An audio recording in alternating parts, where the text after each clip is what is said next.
Au nom du Père, du Fils et du Saint-Esprit, Amen. Grande joie d'être là avec vous. Après ce temps de Noël, maintenant on entre dans le temps ordinaire. Voilà, on revient au temps ordinaire, mais c'est le temps de la persévérance, exactement. Le temps ordinaire, c'est après avoir vécu un moment très fort, de beaucoup de grâce, maintenant, on va vivre la persévérance. On va garder les grâces reçues et on va vivre de ces grâces que nous avons reçues pendant le temps de Noël. Maintenant, la première lecture aujourd'hui, en ce 10 janvier, lundi, 1 Samuel 1, à partir du verset 1. Il y avait un homme de Ramathaïm, Sophim, de la montagne d'Éphraïm, qui s'appelait Elkana, fils de Yoram,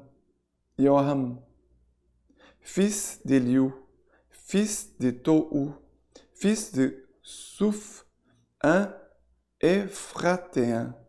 Il avait deux femmes. L'une s'appelait Anne, l'autre Pénina. Mais alors que Pénina avait des enfants, Anne n'en avait point. Chaque année, cet homme montait de sa ville pour adorer et pour sacrifier au Seigneur Sabaoth. À Silo, là se trouvaient les deux fils d'Élie, Ophni et Pinas, prêtres du Seigneur. Le jour où Elkana sacrifiait, il donnait des parts à sa femme Pénina et à tous ses fils et filles. Anne y donnait une seule part d'honneur, car c'est Anne qui l'aimait, mais le Seigneur avait fermé son sein.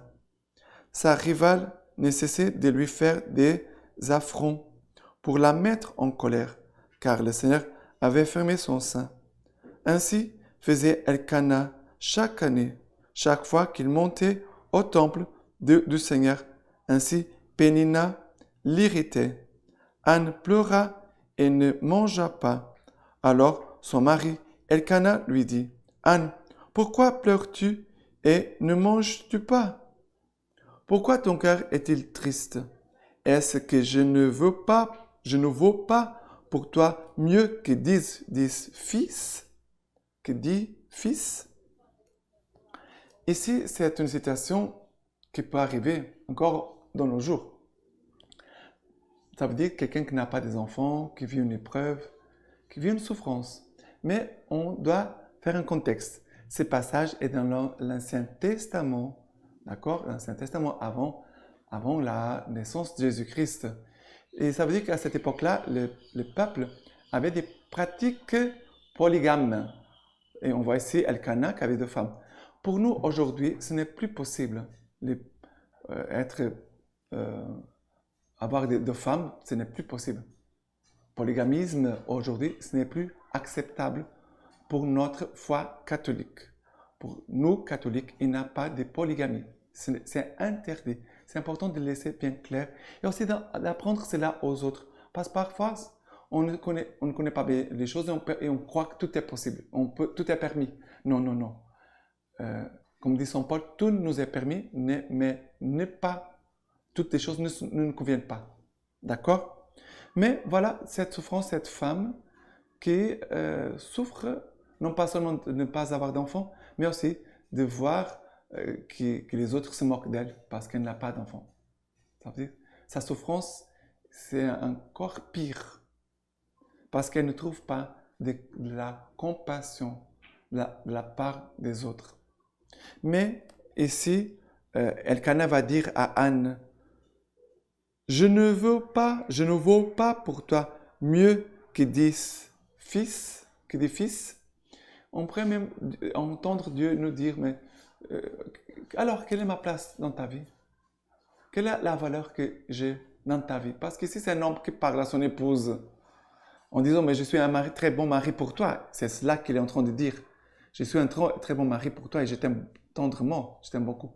Mais quelqu'un qui vit une souffrance, on doit placer cette personne, la mettre en présence de Dieu pour dire, mais quelle est la valeur que j'ai dans ta vie? Et si la personne ne sait pas répondre, Dieu va lui dire, mais toi, pour moi, tu as beaucoup de valeur, beaucoup de prix. C'est pour cela que Jésus a donné sa vie sur la croix pour te sauver, pour porter tes souffrances. et nous devons toujours unir nos souffrances aux souffrances du Christ, unir nos souffrances, nos détresses, à la souffrance du Christ dans sa passion et aussi sur la croix. Maintenant, voilà la première lecture, le psaume d'aujourd'hui, c'est le psaume 116. Le psaume 116, à partir du verset 12. Comment rendrai-je au Seigneur tous les biens qu'il m'a fait? Je lèverai la coupe du salut, j'appellerai le nom du Seigneur. J'accomplirai mes vœux envers le Seigneur, oui, devant tout son peuple.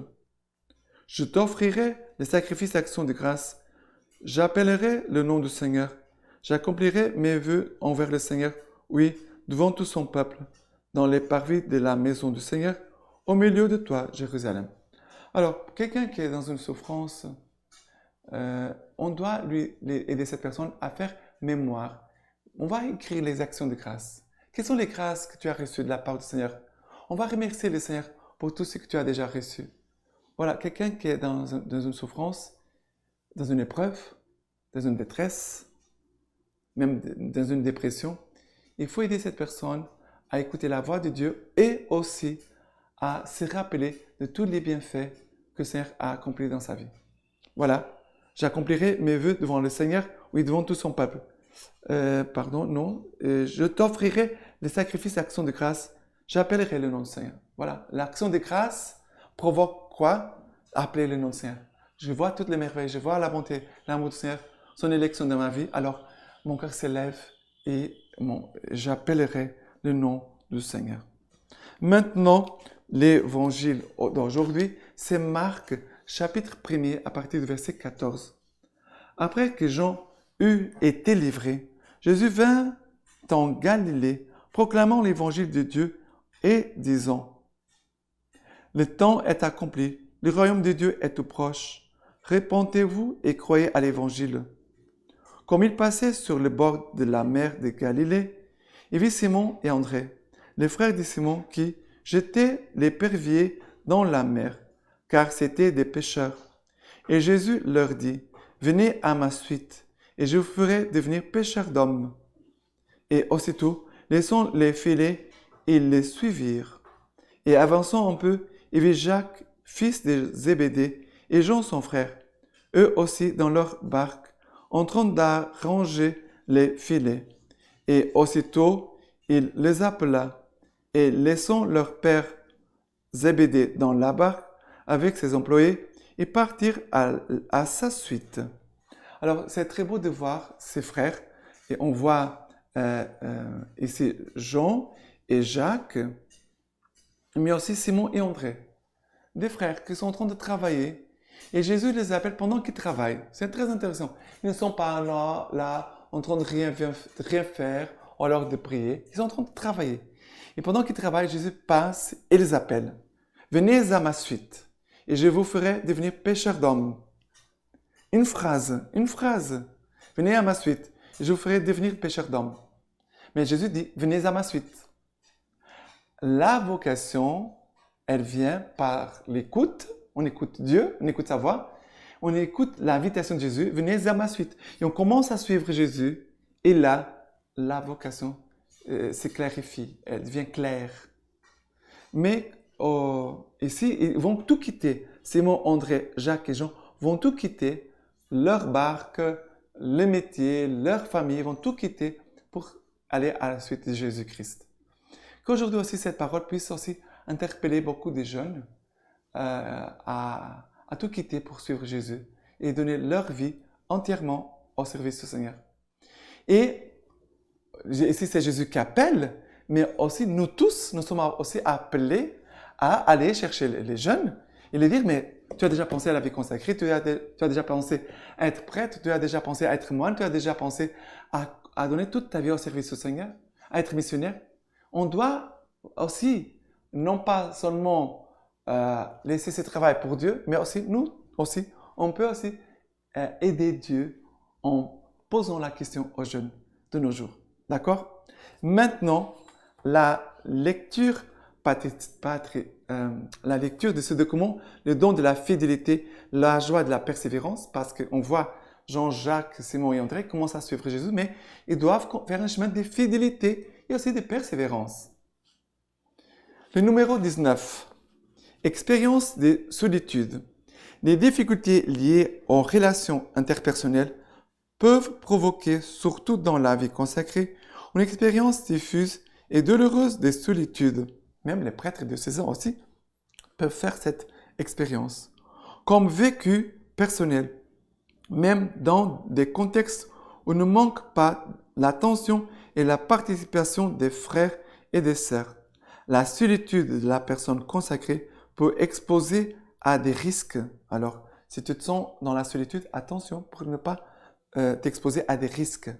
Alors qu'être entouré des frères et sœurs, personnes avec qui on vit ou on a des liens d'estime et d'amitié, est une opportunité qui aide à rompre le cercle de l'isolement dans lequel on s'enferme. La solitude se transforme en isolement si elle conduit à se réfugier dans ses propres certitudes, sécurité, espace, à se désintéresser de la vie des autres et en s'installant dans des petites fermes. Alors, faire attention si tu es en train de vivre ça. Situation qui débouche sur une tristesse individualiste, sur une tristesse faisant peu à peu place au ressentiment, à la plainte continuelle, à la monotonie. Alors, fais attention à quelle est la tristesse que tu vis. C'est une tristesse d'isolement. Fais attention pour ne pas te mettre en danger. La solitude, en revanche, devient féconde quand elle est habitée par la présence de Dieu à qui l'on a donné sa vie et par la présence des frères et des sœurs, présence providentielle qui aide à sortir de soi pour découvrir le don de l'autre. Et quand on s'ouvre aux frères et sœurs, nous sommes dans une attitude d'amour. Aime les autres, aime tes frères et sœurs, aime les personnes et tu seras dans la lumière. Tension entre communauté et mission. On peut reconnaître un autre élément critique dans la tension entre la communauté et la mission, comprise positivement comme une tension dans le sens vital, tension de fidélité. Cette tension, si elle n'est pas dépassée ou résolue, peut générer des conflits, des insatisfactions et ou des déceptions, spécialement si elle est associée à l'activisme ou à l'individualisme. Alors, à faire attention, nos insatisfactions sont liées à l'activisme et par des conflits, des insatisfactions qui peuvent être associées à l'activisme ou à l'individualisme. La tension peut être une opportunité pour la créativité, l'innovation, si elle est vécue comme une occasion d'investissement, de nouvelles énergies et surtout de convergence des projets. Voilà. Les tensions, ça peut être aussi un moment pour la grâce de Dieu, pour la créativité, l'innovation. Si elle est vécue comme une occasion d'investissement, de nouvelles énergies et surtout de convergence des projets. Ça veut dire qu'on cherche quelque chose en commun, non pas des divisions.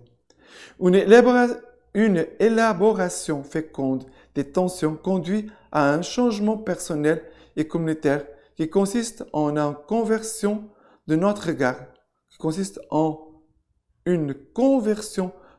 regard, Essayer de nous regarder les uns les autres en Dieu, et l'intérieur des communautés religieuses. Et savoir nous placer, Alors, essayer de nous regarder les uns les autres en Dieu et savoir nous placer du point de vue de l'autre. Regarde à partir du point de vue de l'autre. Voilà un double défi lié à la recherche de l'unité. Nous devons toujours chercher l'unité. À l'intérieur des communautés religieuses, il est facile de comprendre que les tensions non résolues dégénèrent souvent en conflits ouverts, alimentent la désaffection de la communauté, minent le sens d'appartenance à l'institut et non des